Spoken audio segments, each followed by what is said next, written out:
Ya, lalu apa sebenarnya yang menjadi faktor melonjaknya tingkat kesembuhan jumlah pasien COVID-19?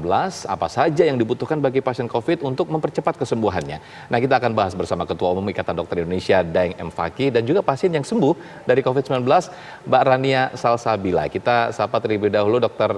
Daeng M. Fakih. Assalamualaikum, selamat sore Pak Fakih. Dan juga Mbak Rania, selamat sore. Selamat sore. Selamat sore. Ya, Pak Daeng, ini apa tanggapannya nih? Kita kemarin mendapatkan rekor kesembuhan yang cukup banyak. Silakan. Ya, ini kabar menggembirakan apa yang disampaikan oleh Bapak Presiden ya, bahwa tingkat kesembuhan itu semakin meningkat, 73,5%, itu menandakan bahwa pelayanan yang diberikan ke saudara-saudara kita yang sakit itu semakin baik, semakin waktu. Ya, ini perlu terus ditingkatkan supaya pelayanannya semakin baik lagi, angka kesembuhan semakin tinggi. Oleh karena itu, yang paling penting menurut kita, saudara-saudara kita yang sakit itu bisa terlayani di rumah sakit. Jadi kalau kapasitasnya sudah mulai dikhawatirkan penuh, cepat ditambah supaya yang sakit itu terlayani dengan baik, sehingga itu lebih meningkatkan lagi angka kesembuhan dari orang-orang yang sakit. Iya, lalu sebenarnya apa saja faktor yang bisa memicu peningkatan kesembuhan dari pasien COVID-19 ini? Yang pertama pasti aspek pelayanan ya, karena kalau pelayanan itu tenaganya siap, alat yang dibutuhkan siap, fasilitasnya siap, dan semua yang sakit bisa dirawat, itu adalah faktor utama. Yang kedua, kesadaran masyarakat. Ini juga mempengaruhi faktor kesembuhan. Apa itu? Masyarakat yang sadar begitu dia sakit dengan gejala ringan pun cepat berobat, atau yang tidak ada gejala cepat minta diisolasi, begitu. Itu membantu angka kesembuhan. Karena apa? Kalau dia datang terlambat ke tempat pelayanan sudah kondisi buruk, memang angka perburukan itu akan menjadi faktor penyebab misalnya sampai meninggal. Sehingga masyarakat ini penting untuk kalau terjadi gejala-gejala ringan pun itu cepat mendatangi pelayanan-pelayanan yang sudah disiapkan oleh pemerintah. Nah, Pak Daeng, ini kan di sisi lain kabar menggembirakan ya dengan meningkatnya jumlah kesembuhan. Namun tetap menjadi kewaspadaan kita ya untuk tetap disiplin. Ini himbauan kepada warga agar tetap disiplin dan tidak lengah meskipun jumlah kesembuhan meningkat nih Pak Daeng. Iya, begini. Tadi kan Bapak Presiden jelas tuh mengatakan 3 hal yang penting diperhatikan. Dan itu komitmen kita bersama, karena Bapak Presiden tadi menjelaskan bahwa hal ini terlalu besar kalau dikerjakan sendirian. Dikerjakan pemerintah sendirian terlalu besar, apalagi petugas kesehatan. Jadi memang angka kesembuhan ditingkatkan, angka kematian ditekan dengan pelayanan yang baik, tetapi di samping itu angka penularan di masyarakat juga harus ditekan. Karena begini, karena kalau penularan terus cepat dan tinggi sekali, kita khawatir dengan penularan yang sangat tinggi itu suatu saat melampaui kapasitas. Kalau melampaui kapasitas pelayanan, kita khawatir ada masyarakat kita yang nggak terlayani dengan baik. Kalau tidak terlayani dengan baik, itu kan mempengaruhi angka kesembuhan karena tidak terlayani dengan baik. Sehingga memang harus dibarengi, bukan hanya meningkatkan angka kesembuhan, bukan hanya menekan angka kematian, tapi angka penularan di masyarakat itu harus ditekan. Jadi 3 strategi yang diutarakan Bapak Presiden itu memang strategi kunci untuk penanganan COVID ini sebenarnya. Baik, ya. Saya ke Mbak Rania. Mbak Rania, gejala apa yang terparah yang dirasakan ketika terpapar COVID-19? Untuk gejala yang terparah yang Rania rasakan itu dada berat, sesak, terus pernah juga sempat drop waktu dirawat di isolasi, jadi sempat dipakai bantuan oksigen seperti itu Mbak. Sama kehilangan penciuman Rania juga. Itu selama berapa hari Mbak Rania? Untuk kehilangan penciuman itu Rania mengalami selama 7 hari, kemudian dia berangsur membaik, kemudian balik lagi penciumannya alhamdulillah.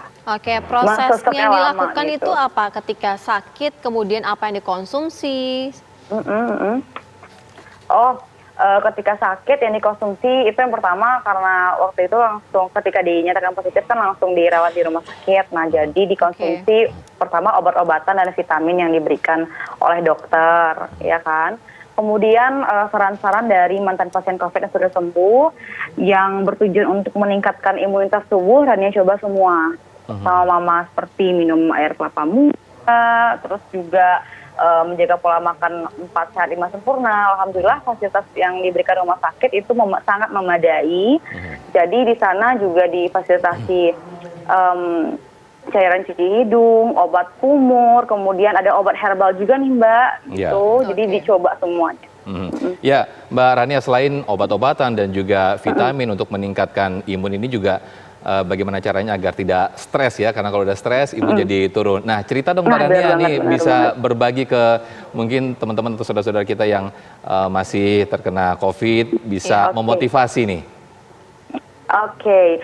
Menurut Rania nih, bagi teman-teman yang mungkin menonton dan positif COVID, ketika ini menurut pengalaman Rania ya, ketika positif COVID itu sangat menghindari membaca, melihat, mendengar berita-berita buruk mengenai COVID yang mungkin bisa menambah pikiran kitanya gitu. Itu tips dari Rania yang pertama.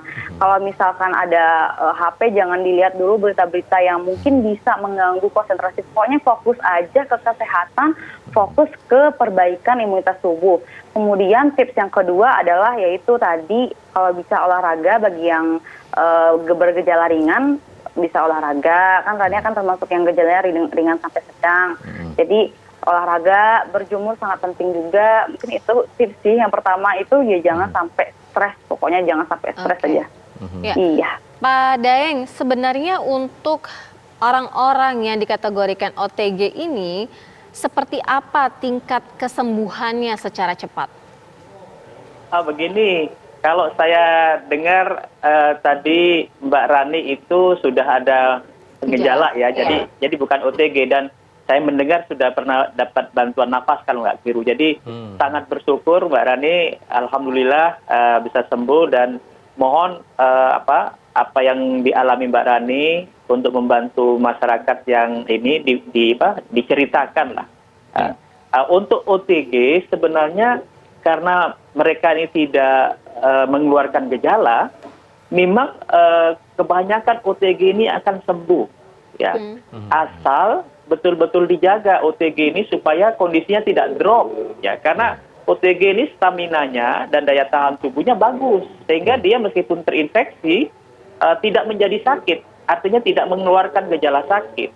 Yang perlu dijaga adalah kawan-kawan yang OTG ini diistirahatkan untuk tetap staminanya dan daya tahan tubuhnya bagus, dan diawasi, dimonitoring apakah sudah timbul gejala atau tidak. Tapi kalau terus dijaga, kalau informasi terakhir dari jurnal, dari pengalaman kawan-kawan para pakar itu menangani COVID, ini di hari ke-11 sampai ke-14 itu virusnya sudah mati kalau badan terus dijaga fit. Jadi intinya untuk OTG, jangan terlalu banyak aktivitas, jangan sampai kelelahan, jangan sampai stres yang menyebabkan daya tahan tubuh turun. Kalau turun nanti bisa jadi menjadi sakit. Supaya sehat, nggak sakit, ya itu jaga itu. Jangan stres, jangan kelelahan, kemudian